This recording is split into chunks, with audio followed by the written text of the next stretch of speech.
Ilkom. Oh iya. Dia nelfon aja. Kenapa? Selamat sore. Kenapa kita? Kita kan narasumber. Iya. Halo semuanya, kita kembali lagi di We Talk Aktif episode 2 Hima Ilkom PSDKU Pangandaran. Kali ini yang membawa acaranya beda ya dari episode lalu. Jadi kenalin, nama aku Desti, aku dari Ilkom 21. Dan kali ini aku nggak sendiri, kita akan ngebahas, aku dengan para narasumber akan membahas topik yang lagi hangatnya nih, terutama tiap semester ganjil, yaitu ospek gitu. Jadi di sini ada para pejabat ospek dari Prodi Ilkom. Mungkin boleh memperkenalkan diri dulu. Dia ngomong mulu aja. Bentar ulang. Soalnya tadi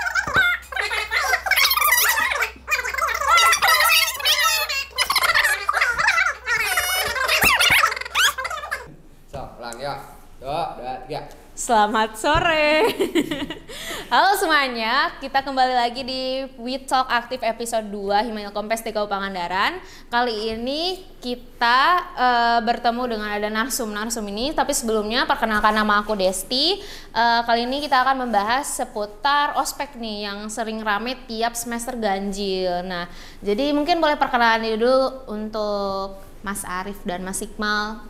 Mungkin dari angkatannya, jabatannya di ospeknya gitu. Oke, halo teman-teman semua dan halo juga Mbak Desti. Jadi perkenalan dulu kali ya, kita biar asing dulu sebelum kita masuk ke, mungkin nanti akan ada pertanyaan-pertanyaan juga ya. Jadi perkenalkan, nama aku Arif, nama lengkapnya Muhammad Arif Fadlur Rahman, dan aku di sini alhamdulillah diamanahkan menjadi project officer di ospek jurusan Communication Science Initiates 2023. Aku dari angkatan 2021. Kalau aku, perkenalkan, nama aku Dewantara Muhammad Iqmal dari Ilmu Komunikasi angkatan 2022. Di sini aku sebagai wakil dari Mas Arif. Gitu ya. Oke, nah tadi Mas Arif sempat mention kalau nama ospeknya itu Communication Studies Initiate atau disingkat CSI ya. Nah, boleh dijelasin secara singkat gak sih tentang CSI itu tuh kegiatan seperti apa atau tujuannya untuk apa? Boleh dijelasin. Oke, jadi buat teman-teman yang belum tahu nih, CSI ini atau Communication Studies Initiates itu merupakan nama dari ospek jurusan di Ilmu Komunikasi PSDKU dari setiap angkatan ya. Dari setiap angkatan itu tiap angkatan pasti selalu dilaksanakan. Nah, jadi Communication Studies Initiates ini atau biasa disingkat CSI itu biasa dilaksanakan di tiap tahun, tiap penerimaan mahasiswa baru, dan itu biasa dilaksanakan setelah acara PMBP ya biasanya ya. Nah, untuk acaranya sendiri itu biasanya dilaksanakan kurang lebih sekitar 2 bulan sampai 3 bulan ya. Dan itu tergantung setiap angkatan, biasanya beda-beda. Nah, apa sih isinya di CSI ini? Nah, CSI ini ada berbagai kegiatan sebenarnya, ada banyak kegiatan di sini, dan isinya yang pertama biasanya kita ada yang namanya ICOM. ICOM ini lebih kepada penyambutan mahasiswa baru, kayak welcoming lah istilahnya, welcoming untuk teman-teman ilmu komunikasi PSDKU yang mahasiswa baru bertemu dengan kita selaku panitia dan juga yang akan menjadi keluarga kita. Terus dilanjut dengan upgrading. Jadi di sini upgrading ini lebih kepada pembekalan untuk mahasiswa baru sekiranya dibutuhkan untuk perkuliahan nanti, seperti public speaking, terus juga seperti materi-materi terkait entrepreneurship, terkait komunikasi itu sendiri, etika komunikasi. Terus juga masih banyak lagi yang kayak pembuatan esai, CV, LinkedIn dan lain sebagainya, itu juga termasuk di kegiatan-kegiatan upgrading. Nah, untuk tahun ini upgradingnya kita ada 5 pertemuan ya, dan setelah upgrading nanti kita akan ada yang namanya Action Day. Nah, Action Day itu apa sih Mas Iqmal? Action Day itu adalah output dari 5 upgrading ini. Jadi itu aksi dari mahasiswa baru yang udah kita didik selama 5 minggu itu, upgrading itu gitu. Nah, Action Day ini juga setiap tahunnya tuh pasti beda-beda ya, tergantung temanya. Tergantung tema. Nah, kalau untuk tahun ini kita mengambil tema terkait entrepreneurship ya. Entrepreneurship. Jadi kewirausahaan. Jadi kita menumbuhkan minat dan juga bakat teman-teman mahasiswa baru agar memiliki mindset untuk berwirausaha seperti itu. Nah, terus nanti di akhir kita juga ada yang namanya iCamp ya. iCamp. Nah, di iCamp ini itu apa sih? Itu lebih kepada kita istilahnya closingan lah. Closingan. Selebrasi juga. Salah satu selebrasi juga, dan kita lebih kepada sharing-sharing juga nanti di sana seperti itu. Oke, berarti bisa dibilang CSA ini tuh ya pokoknya serangkaian kegiatan buat menyambut mahasiswa baru, terus juga dengan ngasih mereka pembekalan-pembekalan yang pastinya bakalan kepake di dunia perkuliahan. Gitu. Nah, tapi ini lanjut ke mungkin pertanyaan yang selalu ada di pikiran orang-orang. Kenapa sih OSJUR itu selalu lama banget, berbulan-bulan, bahkan mungkin ada yang sampai 1 semester, setahun gitu. Mungkin dari teman-teman itu dari selaku panitia gitu, kayak apa sih pertimbangan kalian sampai kurang lebih 2 bulan kan tadi sempat di-mention. Kenapa sih sampai selama itu gitu? Mungkin yang lain juga bertanya-tanya, mungkin gimana dari perspektif panitia? Oke, mungkin mengenai ospek, kan ospek tuh ada beberapa ya. Ada yang ospek secara umum sama ospek jurusan. Kalau ospek yang umum itu mungkin seperti PMBP di sini sebagai pengenalan mahasiswa baru PSDKU itu secara umum, pengenalan dunia kampus lah. Tapi kalau mengenai ospek jurusan ini yaitu CSI terutama, itu mungkin lebih ke gimana kita menanami budaya Ilkom, seperti kayak karakter, mindset, terus kehidupan Ilkom tuh gimana gitu. Mungkin di Ilkom itu mungkin ada budaya tersendiri dari jurusan-jurusan lain. Jadi mungkin kenapa lama, mungkin itu salah satu penanaman budaya kita, karakter kita, mungkin itu sih. Kalau sama ini juga sih, kita karena kalau di Ilkom ini terus juga kita juga berkoordinasi juga dengan ilmu komunikasi yang di Jatinangor, dan memang CSI ini tidak bisa dibilang berbeda lah daripada ospek-ospek yang lain, misalnya di ospek fakultas atau ospek univ gitu. Karena kenapa? Karena kita punya outputnya tersendiri, kita punya tujuannya tersendiri. Jadi yang tadi sudah dibilang, kita kan setiap pekan itu akan ada upgrading. Jadi kembali kayak namanya sih, upgrading itu jadi kayak kita berniat untuk meningkatkan apa sih yang ditingkatkan? Yang ditingkatkan itu adalah hard skill dan juga soft skill dari teman-teman mahasiswa baru. Jadi intinya kayak berbagai skill-skill itu kita sampaikan, dan juga kita tidak dari kita semua ya, kita mengundang pemateri yang memang kredibel, ya, yang sudah memang kredibel dan ahli di bidangnya untuk menyampaikan secara langsung ilmu-ilmu yang sudah dia punya. Jadi istilahnya kayak membentuk yang tidak tahu menjadi tahu, yang tidak bisa menjadi bisa, seperti itu. Jadi yang lebih menjadikan manusia yang lebih berkualitas. Jadi pertimbangannya tuh memang karena ada materi-materi yang dirasa perlu disampaikan gitu. Dan juga tiap minggu ya dilaksanainnya, bukan yang full 2 bulan setiap hari gitu. Nah, terus aku mau nanya juga nih, karena kan itu lumayan lama ya 2 bulan dari kalian sendiri. Sebenarnya apa sih yang harus disiapin oleh maba? Mungkin nanti ada anak-anak 24 yang mungkin bakal nonton, kepoin tentang Hima Ilkom gitu. Apa aja sih yang sebenarnya perlu disiapin gitu selaku maba, karena waktunya kan nggak singkat gitu, dan juga pasti bentrokan sama waktu perkuliahan gitu. Nah, mungkin apa aja sih yang harus dipersiapin gitu sama maba-maba nanti?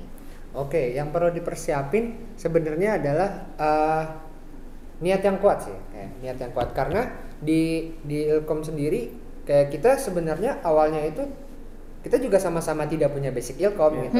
Jadi kayak kita di SMA juga mungkin ada yang SMK yang terkait sama Ilkom, tapi kita di sini kita tidak pandang bulu gitu. Jadi benar-benar kita di sini kita menyiapkan teman-teman, dan kita menganggap semuanya itu setara, kita menganggap semuanya itu sama gitu. Jadi kita mengajarkan hal-hal yang memang itu dari basic sekalipun, dan juga kita benar-benar membuka membuka pendapat-pendapat atau pengaspirasi, masukan-masukan dari baik itu dari pihak eksternal ataupun dari mahasiswa baru itu sendiri. Jadi yang pertama niat yang kuat. Jadi kenapa butuh niat yang kuat? Karena kesungguhan itu penting gitu ya. Kesungguhan itu penting.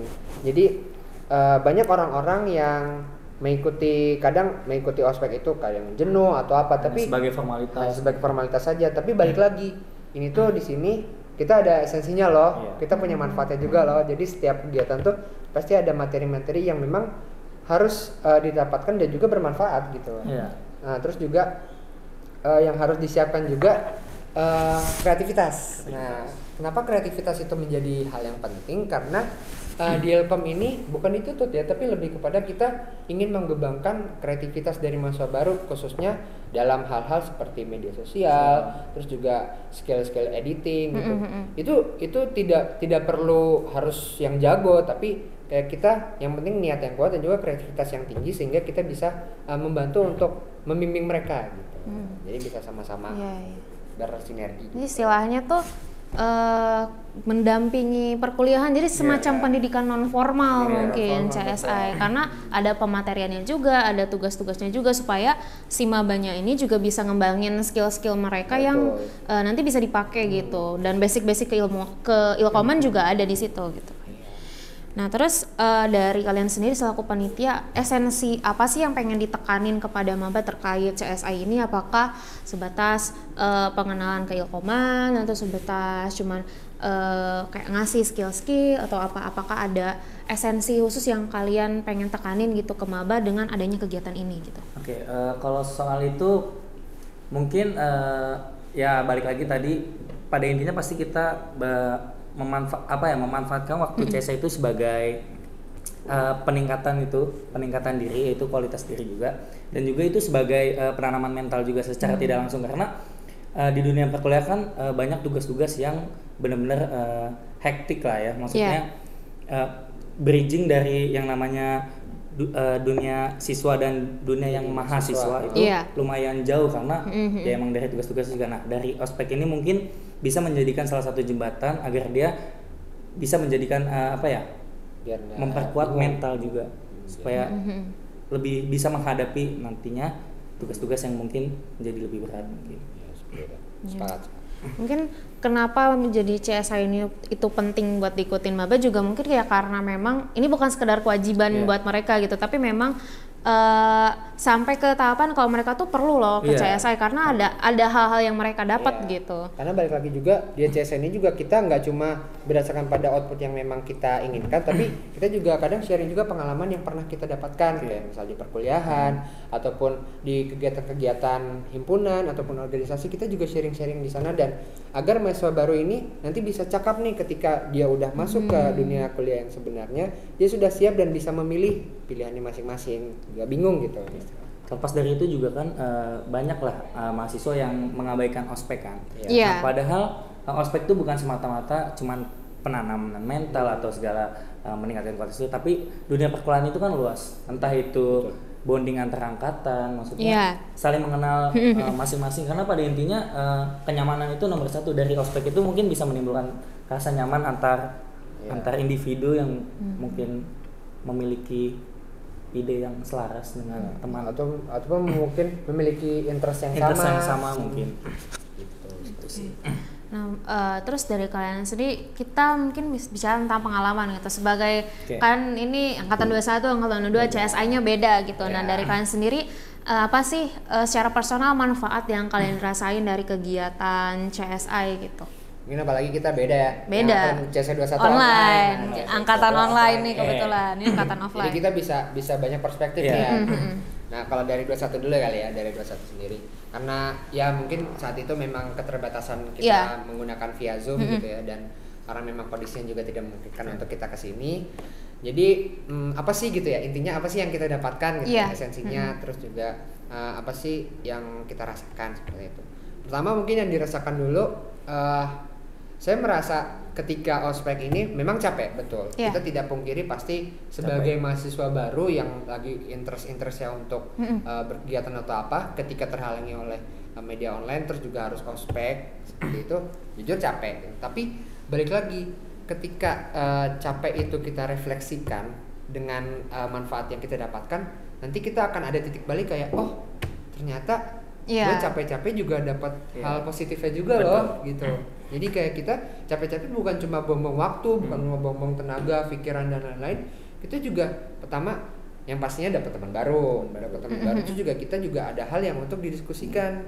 Jadi kan kalau dari komunikasi itu hal-hal dari ide ke satu orang ke orang yang lain itu akan menimbulkan dialektika namanya. Jadi dialektika itulah hal yang penting gitu. Kenapa? Karena ide-ide itu bisa saling diformulasikan satu sama lain menjadi ide yang sempurna. Nah, balik lagi, selain capek, kita juga dapat refleksi untuk mendapatkan manfaat tersebut. Dan juga di akhir nih yang tadi dibilang ada action day namanya.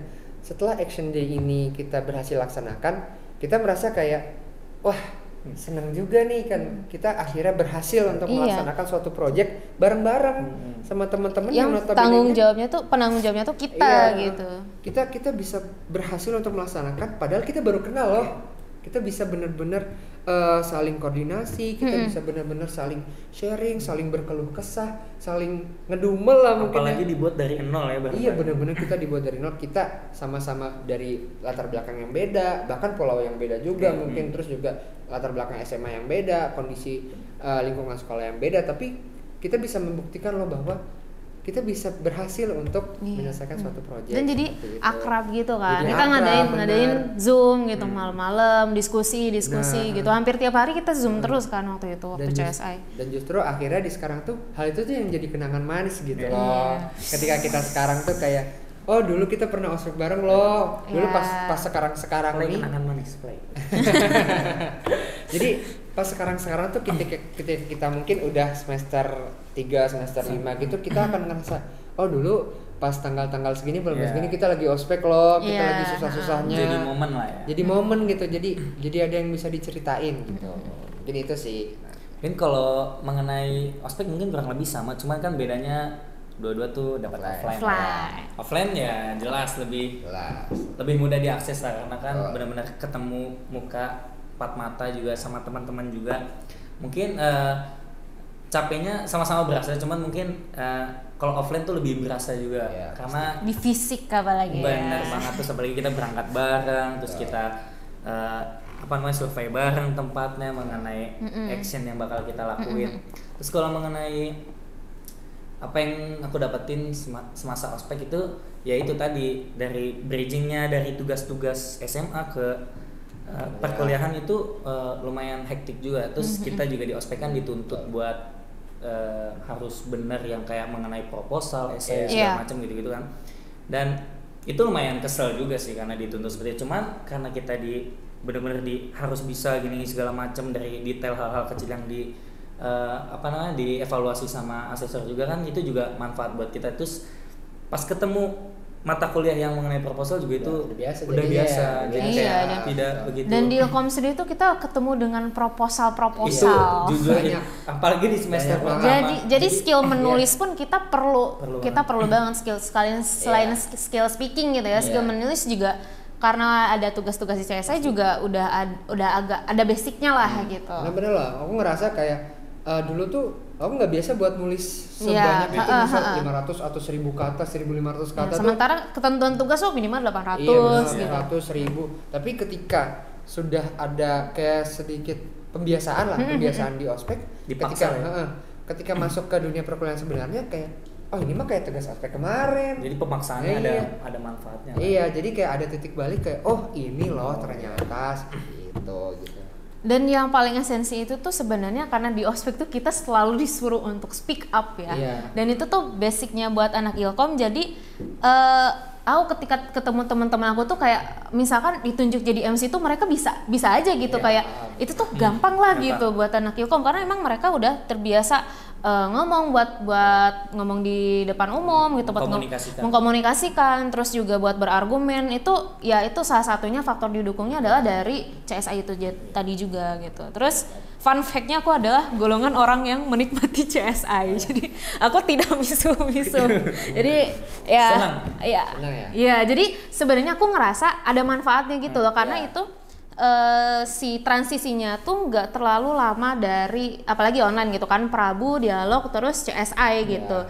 Jadi karena memang saya kebetulan suka ketika sibuk gitu, jadi kayak ada CSI ini tuh kayak ya udah dinikmatin aja gitu, kayak pas ada ya mungkin ada sesi evaluasi terus kayak ya udah ini tuh cuman sesaat aja, tahan gitu. Tapi selebihnya tuh kayak misalkan ada pematerian tentang CV itu masih aku jadiin landasan sampai sekarang, kayak yang kalau di CV itu kita tuh nggak boleh ngasih skala yang bintang itu loh, nggak boleh ngasih skala karena itu subjektif. Terus juga informasinya tuh yang penting-penting aja, itu tuh benar-benar aku ingat sampai sekarang. Terus juga terkait proposal itu juga memang sangat dituntun banget kan waktu itu. Jadi ketika ketemu berpikir kreatif itu yang bikin proposal PKM itu tuh kita udah nggak kaget Biasa gitu ya. karena udah terbiasa. Terus juga kepake di organisasi, udah kenal sama tol, udah kenal sama pengurusan surat-surat. Jadi kayak udah ada pengalamannya. Jadi ya udah ya tinggal ngejalanin lagi aja gitu. Nah, buat teman-teman yang ngeluh-ngeluh ospek, iya, saya golongan yang kayak enjoy aja teman-teman, karena ya kalau misalkan kalian ngambil positifnya gitu, kayak ngeluh itu wajar, cuman selalu ada hal baiknya gitu, karena kita pun gak cuman buat ngiseng-ngisengin doang, mungkin manitia bukan cuman kayak ya udah up gitu tiba-tiba kan enggak gitu. Ikut tapi ngeluh-ngeluh juga kan, maksudnya harus ada yang diambil lah. Oh, tapi mungkin sedikit disclaimer kali ya. Kalau misalkan di CSA ini kita benar-benar tidak ada hal-hal yang berbau fisik. Ya. Kita selalu mengkomunikasikan. Karena hal-hal fisik itu menurut kami kayak itu hal yang tidak masuk akal lah kalau untuk menjadi gak nyambung juga sama ilkom. Sudah tidak relevan. Benar, kayak kalau misalkan memang ada suatu masalah, orang itu pasti berbuat salah. Orang itu pasti pernah dan akan selalu berbuat salah. Tapi poinnya adalah gimana kita untuk menanggulangi dan mengevaluasi kesalahan tersebut menjadi tidak terulangi kembali. Seperti itu. Jadi kayak kita udah sepakat ya, bahkan dari tahun ke tahun gitu, dari sebelumnya juga kita sepakat bahwa kekerasan fisik yang ada di ospek itu tidak relevan dan itu tidak penting gitu menurut kami. Jadi mitos osjur sama dengan perpeloncoan itu di CSI tidak relevan. Itu tetot, itu mitos gitu ya. Dan itu bisa dibuktikan kalau kita selama pelaksanaan juga itu tidak ada pernah berbau fisik. Bahkan kita pun ketika mengevaluasi kita juga selalu berdiskusi. Kita mengajak mereka untuk ayo dong speak up, ayo dong berpendapat, memberikan argumen, sampaikan kendala kalian ataupun apa sih yang kalian rasakan seperti itu. Jadi kayak kita bisa win-win solution lah, kita tahu apa yang mereka mau dan mereka juga tahu apa yang kita mau gitu. Jadi kita lebih ke nuntut mabanya juga untuk belajar mengemukakan apa yang dia pikirin gitu, belajar berargumen. Jadi bukan cuman sekedar jadi solusi permasalahan tuh bukan dengan memberi hukuman fisik, tapi masalahnya harus selesai gitu. Jangan cuma dikasih hukuman fisik doang, tapi gimana nih solusinya gitu. Karena tidak ada relevansi dengan hukuman fisik, kita juga jadi kayak ya udah ngapain sih kita harus pakai hukuman fisik segala. Toh juga taruhlah misal push up nih, oke kamu push up 30 kali, apakah masalahnya akan selesai? Iya, tugasnya tetap berantakan misalnya. Seperti itu. Iya. Gitu. Terus juga tadi Mbak Desti kan udah nyebutin fun fact nih kalau suka namanya kesibukan lah di CSI. Aku juga punya fun fact nih. Nah di fun fact ini aku tuh ngerasa kalau aku tuh SMA tuh orang yang pemalu. Jadi kayak bener-bener aku tuh bener-bener ya walaupun memang ikut organisasi, kalau benar ikut organisasi ya, memang aku ikut organisasi. Tapi di organisasi itu aku tidak terlalu tidak terlalu berkembang. Salah satunya di public speaking. Ya mungkin di sisi lain adalah yang memang berkembang gitu. Tapi kalau untuk ngomong di depan umum, aku tuh belum biasa gitu. Tapi ketika di CSI, aku karena sedikit ada paksaan untuk ngomong, ayo ngomong dan ngomong. Jadi kayak aku terbiasa gitu untuk berbicara di depan umum. Jadi kalau dulu tuh pikirannya aku tuh kayak ketika aku di atas panggung, audiens itu kayak seakan monster gitu loh. Iya. Jadi kayak ketakutan tersendiri. Ada ketakutan tersendiri. Demam panggung lah. Demam panggung. Nah tapi ketika megang mic ataupun ngomong di depan umum, itu ujungnya jadi kayak ya udah kita kayak ngobrol aja gitu, kayak ngobrol biasa seperti itu. Relate karena aku juga selaku orang yang introvert, jadi introvert boleh masuk ilkom guys. Ya ini kameramen di belakangnya juga introvert kebetulan ya. Jadi aku sendiri CSI juga titik kebalik karena ini dasarnya sih kalau misalkan kita ngomong berargumen atau nanya kita dapat poin plus. Nah dan selaku anak yang punya ambisi juga nih saya, jadi kayak ini antara kayak ya udah malu-malu aja tapi nilainya standar apa pengen dapat nilai plus, jadi kayak ada motivasi jadi kayak dituntut dan dipaksa sama keadaan gitu loh, kayak kalau mau pengen dapat nilai tambahan ya harus ngomong gitu. Jadi ya ada ketakutan sendiri gitu, kayak misalkan lagi ditanya gitu yang lain diem terus padahal tahu gitu jawabannya gitu. Tapi mau mencet raise hand tuh susah gitu. Cuman karena memang udah jadi tuntutan, jadi akhirnya terbiasa sampai aku yang dulu bener-bener mikir 2 kali gitu mau raise hand, sekarang tuh kayak mau argumen ya udah kayak raise hand aja gitu, saya izin menanggapi atau saya apa. Jadi itu juga sebenarnya buat aku personal itu salah satu efek baik dari CSI, jadi terbiasa ngomong juga sih. Jadi kayak terlepas dari nanti ngomongnya salah nih atau apa gitu, jadi kayak omongin aja dulu. Iya, omongin aja dulu gitu. Nanti belakangan. Iya, gitu. karena kemampuan mengkomunikasikan kita juga bakalan semakin membaik dengan semakin banyak kita berbicara gitu. Skillnya kayak pengalamannya gitu kan, pengalaman berpengaruh gitu. Nah, fun fact nih, Mas Iqmal belum nih fun fact. Bang Abdul kayaknya kalau belum ya. Mungkin kalau aku itu dulu tuh anti yang namanya menjadi ketua kelompok mungkin atau mewakili segenap teman-teman. Nah, dari situ aku kan juga kurang mengetahui cara penyusunan proposal itu yang ditugaskan CSI pada waktu itu aku. Jadi mau nggak mau aku harus punya tugas karena teman-teman aku udah menghandle proposal. Aku mau nggak mau sebagai kasarannya sebagai agen lapangannya lah, buat survei, buat ngomong langsung ke sekolah, mau mengadai sosialisasi segala macam. Nah itu aku dituntut buat ngomong langsung mewakili teman-teman, buat bakal ada mengadakan acara sosialisasi ini di sekolah itu. Jadi itu menurut aku pengalaman yang lumayan membuat aku menjadi lebih inilah one step ahead lah. One step ahead. Okay. Itu sih. Jadi ada pengembangan skill leadership juga ya. Ada. Oke. Nah, terus kita udah ngebahas tentang mitos yang tadi tentang perpeloncoan. Nah, dari kalian sendiri apakah kalian memiliki batasan pembeda nih antara mana sih yang perpeloncoan atau mana yang pendisiplinan atau yang tegas gitu? Apakah kalian udah bisa membedakan gitu antara kedua hal itu? Boleh. Mungkin membahas soal perpeloncoan mungkin ini terlepas dari prodi lain yang mungkin prodi lain yang lebih mengandalkan fisik, sedangkan komunikasi kan jelas namanya komunikasi pasti mengkomunikasikan. Jadi menurut kita balik lagi yang tadi, mungkin jalan fisik itu bukan salah satu hal yang relevan di jurusan kita sih mungkin. Karena pada intinya semua masalah itu bisa dikomunikasikan. Jadi dari dasar itu pun kalau seandainya ilmu komunikasi ada main fisik, mungkin menurut kita itu udah salah satu perpeloncoan sih. Maka dari itu kita menghindari fisik ya. Itu sih. Oke.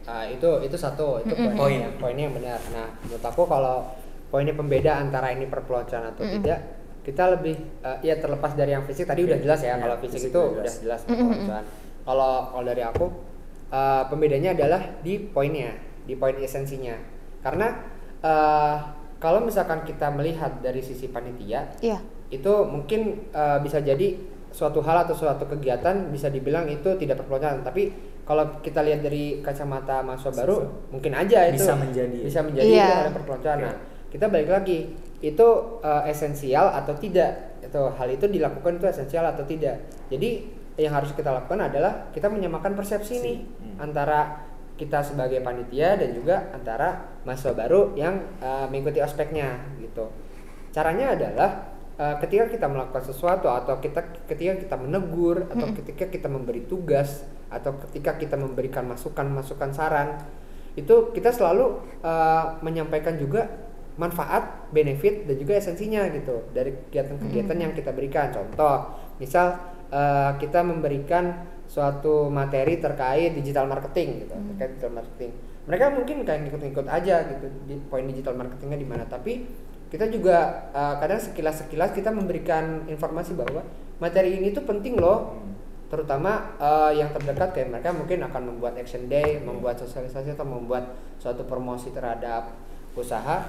Itu digital marketing itu sangat penting loh untuk pembekalan mereka. Jadi kayak pemasaran itu nggak cuma sekedar pemasaran secara offline, tapi bisa juga secara digital. Itu salah satu poinnya. Terus juga mungkin kalau dari sisi menegur lah mungkin sisi menegur. Jadi misal mereka terlambat datang ketika ospek gitu. Terus kita kita memberikan suatu teguran untuk mereka. Jadi mereka tidak mendapatkan hak seperti teman-temannya, kayak misalkan mereka akan telat juga masuk ke ruangannya seperti itu. Esensinya adalah jadi mereka biar menotis ataupun tahu kalau perbuatan dia itu salah gitu loh. Dan perbuatan salah itu pasti ada konsekuensinya. Perbuatan benar juga ada konsekuensinya kan, walaupun positif, tapi intinya adalah setiap hal itu orang bisa memilih. Tapi setiap pilihan pasti ada konsekuensinya seperti itu. Orang datang lebih cepat, dia akan dapat hak yang lebih cepat juga, tuh, lebih lengkap. Ketika dia terlambat, dia juga pantas untuk mendapatkan hak-haknya yang lebih sedikit, hak pemacarannya yang lebih sedikit seperti itu. Jadi kita juga memberikan atau melakukan suatu kegiatan itu ada esensinya, ada manfaatnya. Jadi untuk kalian tuh pembedanya itu jadi kasarnya nih, cuman ngomel-ngomel doang, tapi ketika ngomel pun dijelasin kesalahannya, letak kesalahannya di mana, alasan kenapa kalian diomelin kenapa, dan kenapa sih kita semarah itu tuh ya biar apa gitu. Ada jadi ada sebab akibatnya gitu, dijelasin gitu. Jadi nggak cuman sekadar kayak ngomel-ngomel doang dan mungkin yang menjurus ke personal, tapi memang memposisikan mereka selaku apa yang mereka kerjakan gitu. Mungkin itu gitu ya. Karena kayak kalau menurut kami itu marah itu juga bukan suatu hal yang salah. Asal penempatannya sesuai dengan kondisi yang tepat seperti itu.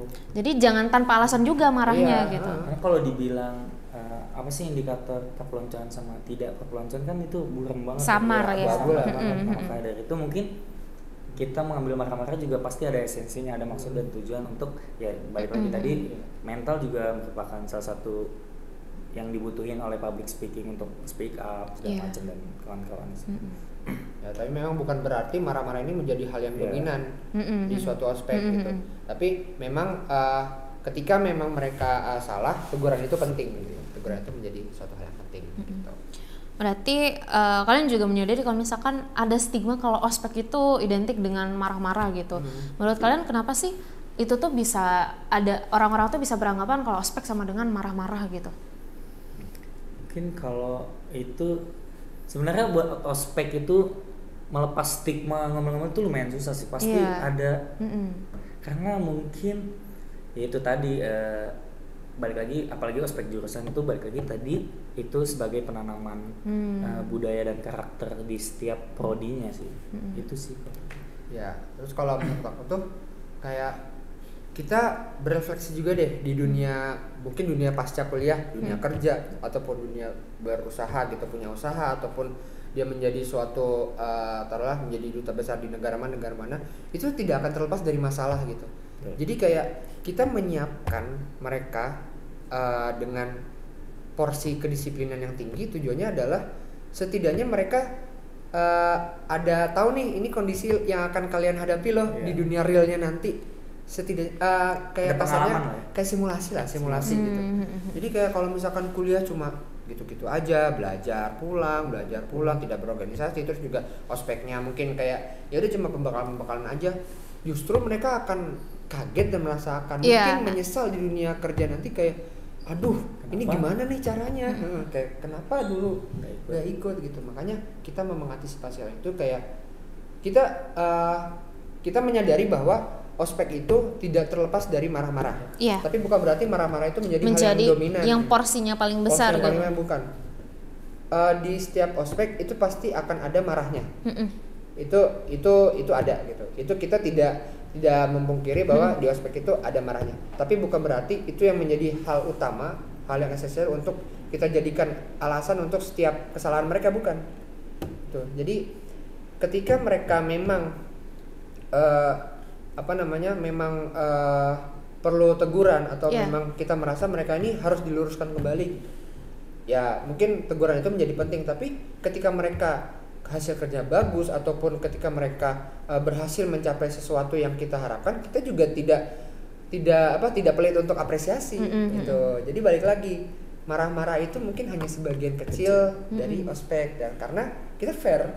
Jadi kayak apresiasi, coba dijelaskan gimana. Selalu pasti jadi mungkin kita saya aja ya, asesor pasti memeriksa tugas-tugas maba itu pasti secara detail lah. Entah itu dari typo segala macam, terus topiknya selaras atau tidak, terus penataan kalimat, karena komunikasi juga salah satunya itu penulisan kreatif kan. Dinilai dari penulisannya. Nah dari situ mungkin bakal dicecer untuk ayo dong detailnya gimana dong, maksudnya agar menjadi penulisan yang baik, karena itu salah satu tujuan asesor untuk mendidik dari maba tersebut. Nah, dari situ pun asesor pun nggak lepas dari yang namanya apresiasi. Pasti hal-hal kecil juga diperhatikan, kayak contohnya kapitalnya jelas, kalimat udah selaras pun pasti bakal selalu diungkit dan pasti selalu diapresiasi, apapun itulah.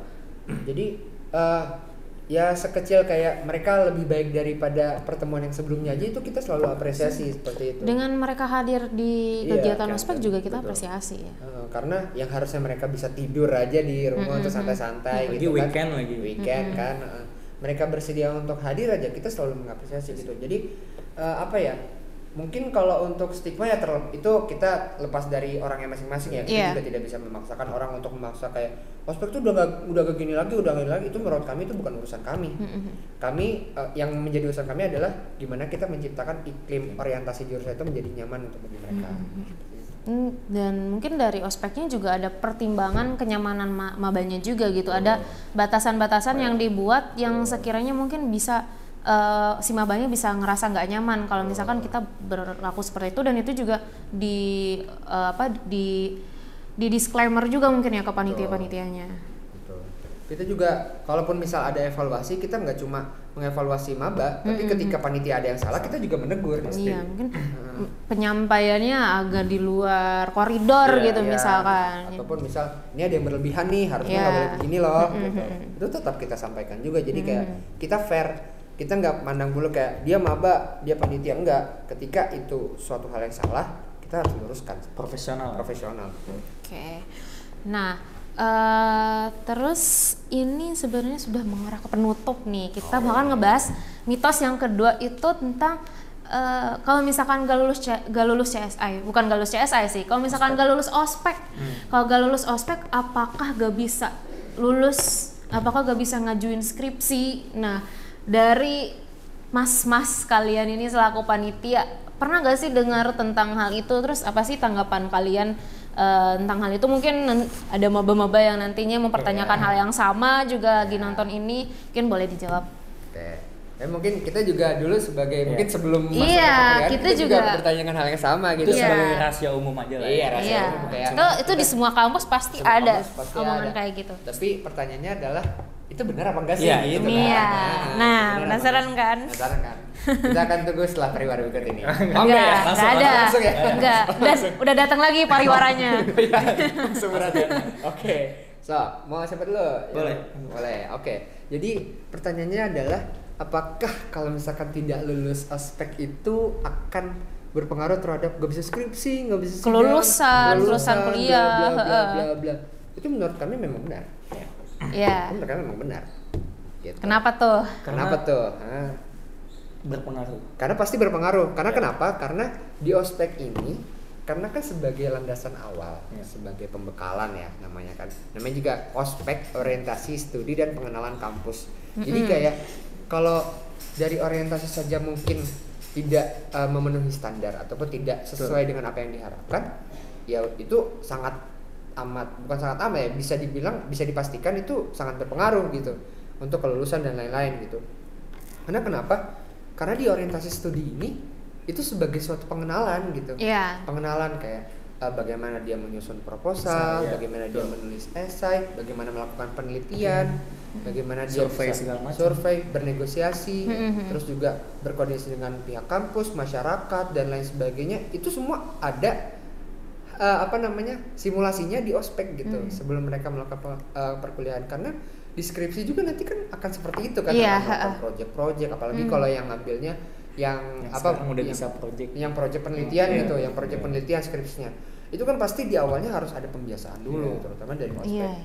Apalagi di Ilkom itu kita tuh action day-nya itu kan yang orientasinya itu mendekatkan diri dengan masyarakat gitu kan, supaya bisa berguna buat masyarakat, dan itu tuh yang pasti akan kita lakukan ketika skripsi. Jadi kurang lebih gambarannya tuh sudah dilakukan juga di ospek. Jadi ya ada relevansinya lah antara ya kelulusan nanti dengan Lulusan ospek. CSI, iya, kelulusan ospek sama kelulusan nanti itu sangat berpengaruh sih menurut kami ya. Itu ada Karena kita kalau kita juga sebagai selaku panitia dulu menjalankan apa ya, mengadai ospek ini bukan semata-mata karena keinginan kita sebagai kakak tingkat atau segala macam, mungkin kita juga ada amanah lah ya dari Kaprodi kita untuk mendidik mahasiswa ini untuk memasuki orientasi dalam perkuliahan, karena itu sebagai salah satu yaitu karena ospek ini dapat mempengaruhi kelulusan juga.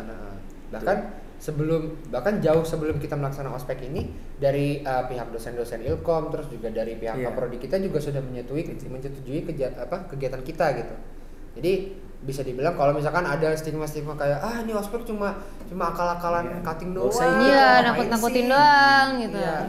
Itu tuh kayak stigma-stigma tahun-tahun dulu lah gitu, yang memang mungkin memang dasarnya males kalau dasarnya males gitu. Walaupun kayak orang-orang yang memang menganggap gua kan bayar di sini kuliah. Sebenarnya gitu. itu pilihan sih. Ada yang pengen ya dia merasa kalau ini tuh momentum gitu, kapan lagi disediain gitu, kita tinggal ngikutin gitu. Ada yang kayak gue ngerasa nggak perlu nih, jadi ya udah cabut aja. Itu sebenarnya pilihan. Mungkin ya memang ada rasa malas juga, atau memang dia ngerasa nggak serak, sebenarnya itu pilihan juga. Cuman ada kegiatan ini disusun sedemikian rupa juga ada esensinya gitu kan. Justru malah sekarang banyak kegiatan-kegiatan seminar atau webinar itu malah kita yang bayar gitu kan. Iya, kita sebagai peserta kita bayar gitu. Ini kita menyediakan untuk full fasilitasi mahasiswa baru secara free dan gratis gitu loh. Iya, tinggal hadir. Iya, tinggal simpel hadir dan mengerjakan tugas. Iya, itu aja. Tugasnya kan juga sebagai refleksi dari materi. Iya, jadi buat menguji kognisi mereka juga. Iya, seperti itu. Oke, nah pertanyaan terakhir nih. Dari Mas Arif dan Mas Hikmah, apa sih harapan kalian tentang ospek, baik itu mungkin terkait sistemnya gitu atau harapan untuk maba-mabanya nanti kayak gimana? Oke, mau bagi atau gimana nih? Aku dulu deh. Ya, boleh. Mungkin harapan untuk maba-maba terutama yang menjalankan lah ya. Buat yang menjalankan. Keren maba-maba yang cakep nih. Waduh. Lepas dari itu ya. Waduh. Langsung cemas. Untuk yang menjalankan lah. Beda konteks. Itu kan beda konteks. Itu beda konteks. Enggak, di belakang juga enggak. Enggak. Kirain mau nantilah di belakang. Ternyata enggak, langsung diklarifikasi. Jadi maba secara general gitu. Kalau tadi itu beragam usia dan jenis kelamin. Iya. Jadi cemas gitu. Jadi lupa nih. Iya, lanjut. Harapannya semoga ospek ini bisa menjadi batu loncatan juga sebagai peningkatan kualitas diri. Yang paling penting yaitu persamaan persepsi supaya tidak ada pandangan jelek ospek inilah. Gitu aja sih, simpel gitu kali ya. Mas Arif gimana? Sepakat sih, kayak yang penting karena itu utama. Kalau ospek ini itu kayak kita krusial nggak sih? Kita kayak telapak tangan gitu. Tahu nggak analoginya? Jadi kayak ini panitia, ini masa baru gini. Jadi kalau misalkan ada telapak tangan yang ini, udah pasti ada telapak tangan yang ini dong. Kita nggak mungkin cuma sebelah telapak tangan doang untuk bekerja sama. Intinya adalah di ospek ini kita tuh nggak cuma panitia doang loh yang ada di sini. Kita juga harus bekerja sama dan juga saling kolaborasi lah sama mahasiswa baru juga. Karena baik itu misalkan mahasiswa baru doang tanpa ada panitia, itu kan nggak bisa. Panitia doang nggak ada mabanya, nggak mungkin juga dong. Kita mau ngospek siapa gitu kan? Ngapain? Iya, jadi intinya adalah kolaborasi, koordinasi itu menjadi hal yang penting juga gitu di ospek. Jadi kayak nggak cuma panitia terus yang memberikan materi atau apa, kita juga perlu refleksi dari mahasiswa barunya. Mendengarkan gitu. dari mabanya juga gitu. Apa sih, ada masukan nggak sih buat ospek-ospek? Buat pelaksanaan ospek ini, terus juga apa sih yang kalian rasakan, apa sih yang menjadi kendala atau hambatan kalian, itu semua kita dengar dari panitia juga ada keterbukaan dengan maba gitu. Betul, karena kan setiap akhir upgrade itu selalu ada refleksi gitu, selalu ada refleksi untuk bagaimana kesan tadi ospek, terus juga apa sih yang kurang, terus juga apa sih harapan kalian untuk ospek kedepannya seperti itu. Jadi begitu ya teman-teman terkait ospek itu. Jadi sebenarnya ya wajar kalau misalkan masih ada yang kemakan stigma, marah-marah, karena itu ada juga memang ada porsinya. Cuman jangan sampai cuman kita ketakutan sendiri gitu. Untuk teman-teman maba jangan ketakutan sendiri, karena jangan khawatir, kalian juga bakal ngedapetin banyak ilmu juga yang pasti bakalan bermanfaat. Ya sebenarnya tergantung pribadinya gitu ya. Pribadinya apakah dia menerima atau enggak. Cuman dari panitia sendiri memang kita menyajikan gitu informasi-informasi, akses informasinya tuh dipermudah gitu untuk materi-materi yang sekiranya bisa dipakai buat mereka nantinya gitu. Jadi kayak marah-marah itu pasti ada paling segini gitu ya. Iya, Tapi segini. kita akan lebih banyak untuk memberikan ya semaksimal kita sebagai panitia memberikan hal yang terbaik lah untuk mahasiswa baru kita, karena kan ya mau bagaimanapun bentukan mahasiswa baru kita, dia akan tetap jadi keluarga kita kan gitu. Pada intinya panitia akan menciptakan iklim yang sesuai dengan kenyamanan mahasiswa. Jadi mahasiswa baru yang bakal menjadi keluarga kita. Yang cakep. Enggak. Semuanya. Kita merangkul semuanya. Semuanya. Oke. Betul. Nah, ada closing statement mungkin dari Mas Arif dan Mas Iqmal. Mungkin sedikit aja sih kayak terkait stigma gitu ya. Ya buat teman-teman mahasiswa baru, jangan sampailah stigma kalau misalkan ospek tuh marah-marah doang, ospek tuh cuma buang waktu dan lain-lain itu ya kalau bisa buang jauh-jauh lah gitu. Karena kita di sini kita juga masih sama-sama belajar. Kita di sini juga kita bukan merasa kita superior atau kita yang paling sepuh si paling bisa gitu ya, si paling ngerti, si paling komunikasi gitu. Enggak, kita sama-sama belajar. Cuma mungkin bedanya kita masuk duluan, kalian masuk belakangan gitu. Tapi ya kalau dalam konteks ini kita saling sama-sama memberikan ilmu, saling belajar lah gitu dalam segala hal. Seperti itu sih, Pak.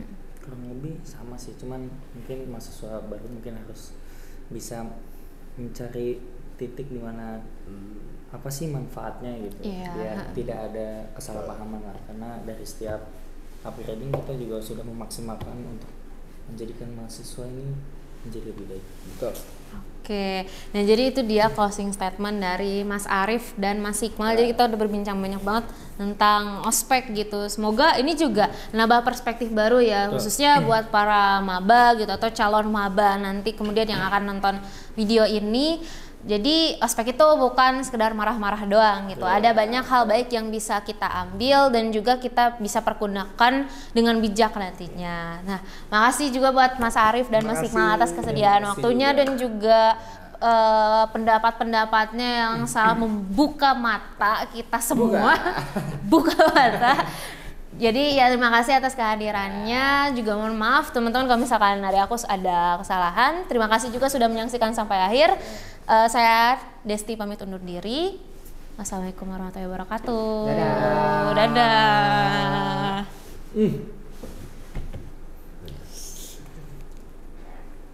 Lambat aja pas tadi closing statement.